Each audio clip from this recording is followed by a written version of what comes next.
everyone, and welcome to Another Bite, where we rewatch the most innovative and intriguing pitches from Shark Tank. I'm Jorie, and I'm joined by Ariel. Hey. Pitch, don't kill my vibe. Chill out. You're too tense.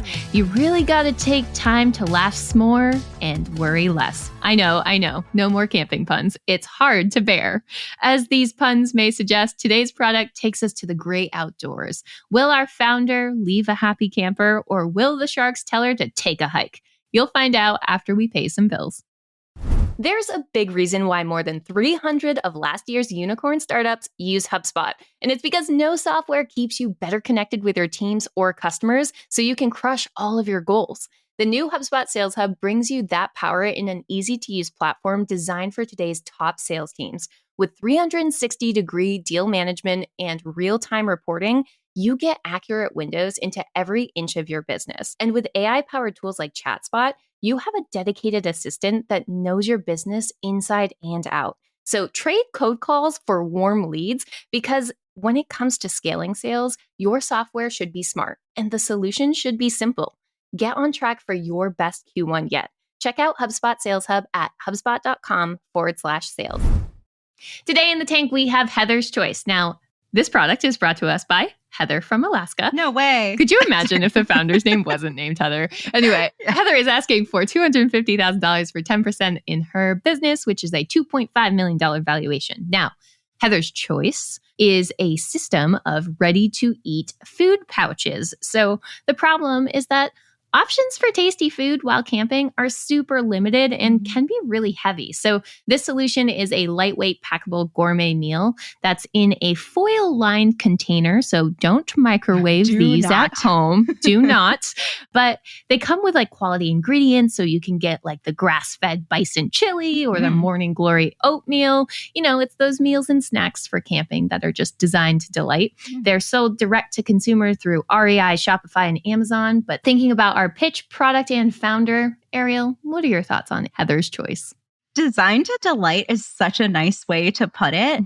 I think the names of the different recipes sound so good. Like, I kind of really want to try this. I'm not in the market for this, nor am I the target audience. I don't go outdoors enough for this, but it sounds like the product is reinventing the way that you think about camping. Because if you go camping now, I imagine you're packing up on like jerky, hot dogs, Clif bars, hot dogs, like tortilla chips, you know, like not really much hearty foods though, right? Unless if you're bringing camping equipment at that point. But if you're going on a multi-day tour where you're camping various places, this sounds like such a better alternative than what the pre-packaged options are. I love the packaging and the design. I'm not the biggest fan of the brand name. Tell me more. Yeah, it's just a little ambiguous, don't you think, Jorie? Of like, I understand that the founder's name is Heather and she's tying it into herself and her experiences a bit. But like, if you're going to the store and you're saying, hey, pick me up some Heather's Choice, I don't really think anyone would know what aisle it is. Like, it doesn't really tie into what the actual product is. So I think that's like my biggest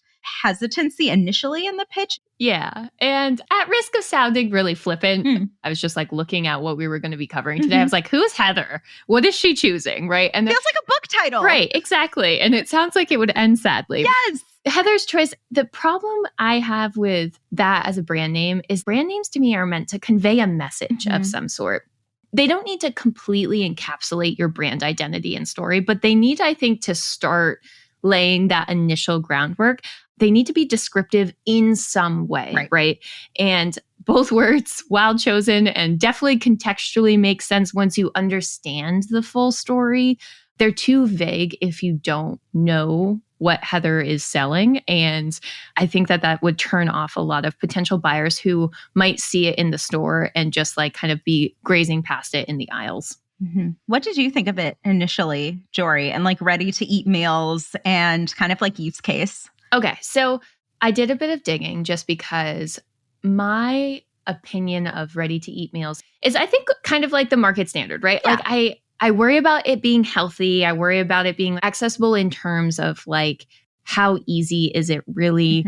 I understand the camping use case. I do think that that's such a super niche market because you're going on a multi-day camping trip to need something that lightweight. So I was initially concerned to like the total addressable market that this specific product has, especially because sharks are all about scale. Yep. So I was a little concerned there. I was ambivalent. I think that the story is good. The origins of this being something that the founder really cares about. You know, she had like this 30-day backpacking trip and she dehydrates food. The fact that the sharks said it was really good, I think was like the social proof I needed. Yeah, like same. This is such a hard product to sell because you can't taste it unless you're like doing little tasting sessions in grocery stores. Right. So that was kind of an initial concern.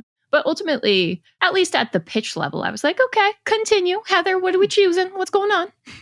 Yeah, you kind of nailed on the head too of like the market. When you think of ready package, I think of like the MRE, like the military standard, very bland packs of food. So like, how do you go and introduce a new product in this market where folks associate alternatives in this space as like not so good food? Not so healthy. Yeah, exactly. Dehydrated food maintains a lot of its nutritional value if dehydrated correctly. So I think that was actually a bonus point to this founder. Yeah, that is a fun fact that I learned today on another bite is that the nutritional value is maintained. But that's a great way of educating your audience, changing market perception overall about your product category while still driving folks to your website and to learn more. Because she is very direct to consumer or through this retail partnership that she has. There's not really any B2B. Like she seems very like consumer focused with this angle. But you mentioned too the co-packing and the co-manufacturing. And it's interesting. So for folks that aren't like familiar with logistics,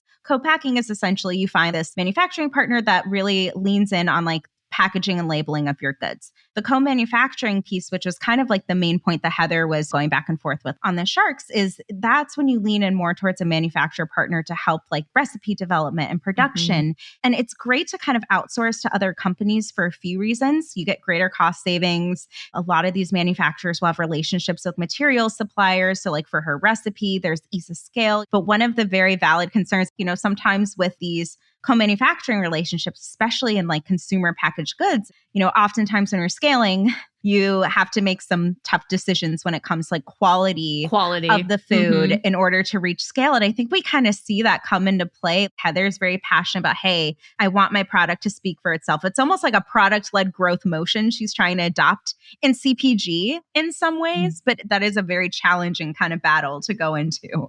And one that the sharks were just not letting go. Yeah. Another concern that they brought up that was totally valid is she has a niche market. I wonder how much of that is like artificially constrained, right? Because she's really focused on this camping use case. And the sharks kind of start reacting and they're like, look, you have a product, it tastes good. The margins are amazing. She mentions that she has like 75% margin. Oh yeah, that's right. Her dinners are selling from $12.50 to $15.95. So it's not a crazy expensive product. It's currently making millions of dollars, not quite profitable, right? Because of those costs of manufacturing, but there's clearly people purchasing this product. But she's only really interested in selling to campers. And the sharks were like, there are so many other use cases for this. I think one of the guest sharks even mentions like, I could see giving this to my child. So it's like an easy to use meal after school or like for a snack. I was curious on your thoughts of limiting yourself to a single persona. I think what we see is the opposite in most of our products. What were your thoughts on her only wanting to focus on a single use case? I was going to say that we usually see the opposite with a lot of pitches. And the sharks are like, pick a lane, stick in it, cut back on your SKUs, focus on your top performers.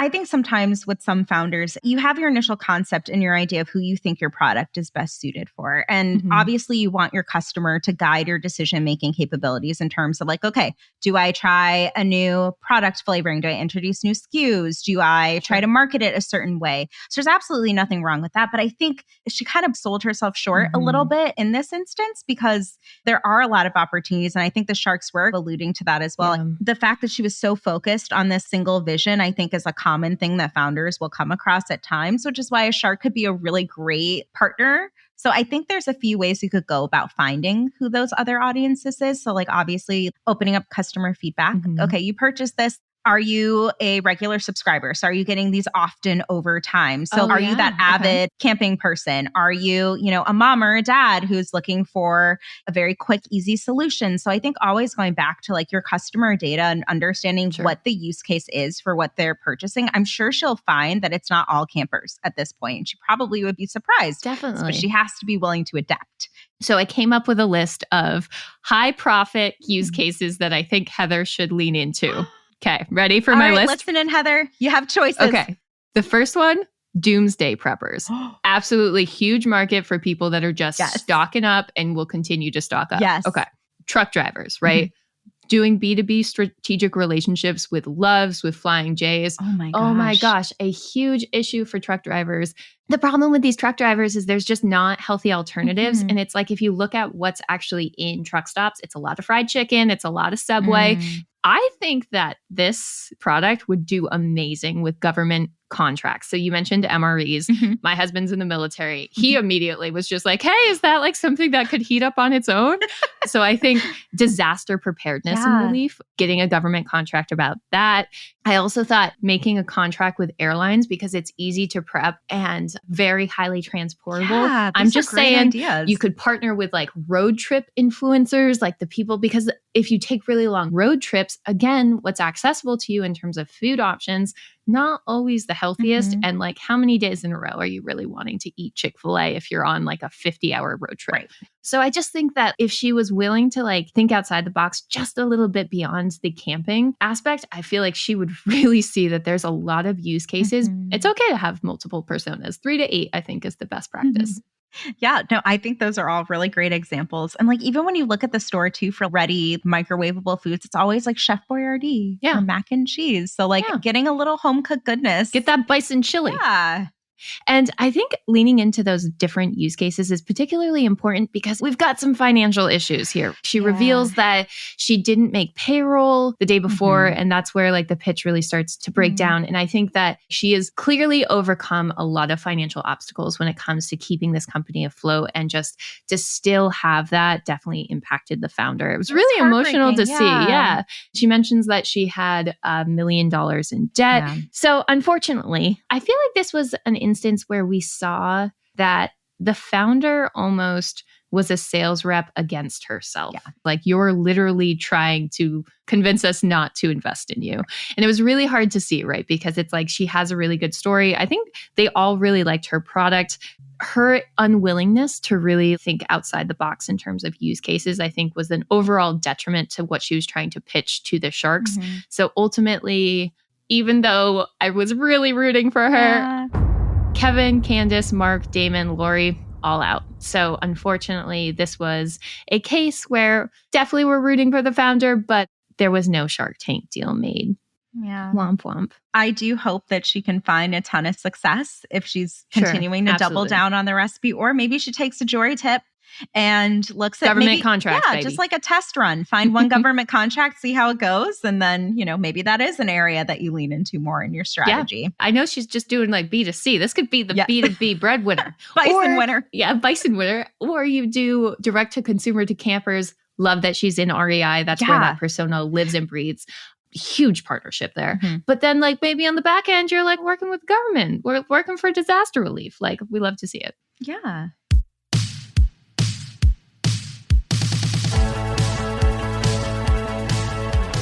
Production for today's episode was brought to you by Arie Desormeaux. Editing comes from Robert Hartwig and support from Alfred Schulz. Subscribe on Apple Podcasts, Spotify Podcasts, or wherever you subscribe to the greatest podcasts ever. That does it for me. See you next week in the tank for another bite.